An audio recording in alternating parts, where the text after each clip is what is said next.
আমরা অনেক দান করি, অনেক শীল পালন করি, তথাপি নির্বাণ পৌঁছে না কেন? মাঝে মাঝে ভুল করি।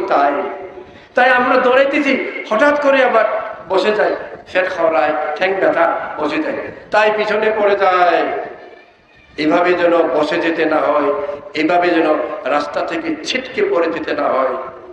নকলের কাছে যাবেন না, অসত্যের আশ্রয়ে যাবেন না, মিথ্যার কাছে যাবেন না। বুদ্ধ যা বলেছেন সেটাই ধরুন, বুদ্ধ যা বলেছেন সেটাই প্রতিপালন করুন। নির্বাণ দূরে নয়। 3টা পিঠা দিয়ে যদি নির্বাণ হয়, জঙ্গলি ফুল দান করেও যদি নির্বাণ হয়, আপনারা এত দান করেছেন, নির্বাণ হবে না কেন? হবেই।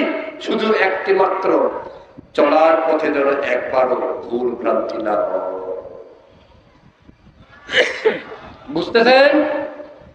এত দান দিয়েও হঠাৎ যদি একবার ভুল হয়, সেই ভুলের কারণে যদি একবার অপায় নরকে যেতে হয়, তাহলে তো আপনি অনেক পিছনে পড়ে যাবেন, নির্বাণ বহু দূরে চলে যাবে। তাই মিথ্যার আশ্রয়ে যাবেন না। আমার আত্মীয় ভুল পথে থাকলে আমি তাকে মানব না।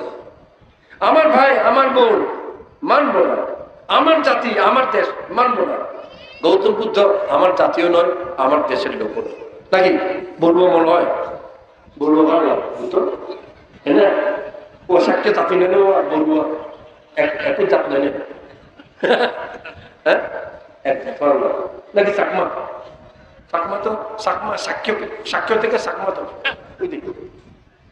আর মারমা বুদ্ধ মারমা। ঠিক আছে, মনে করি যে আমরা বুদ্ধকে এত ভালোবাসি যে বুদ্ধ আমাদের মারমা, আমাদের চাকমা, আমাদের বড়ুয়া। তাই বুদ্ধকে যদি নিজের স্বজাতি মনে করেন, সত্যকে স্বজাতি মনে করবেন, মিথ্যাকে বিজাতি মনে করবেন। এইভাবে মিথ্যা থেকে দূরে থেকে সত্যকে যদি অবলম্বন করেন, নির্বাণ দূরে নয়, নিশ্চয় নির্বাণ দর্শন হবে।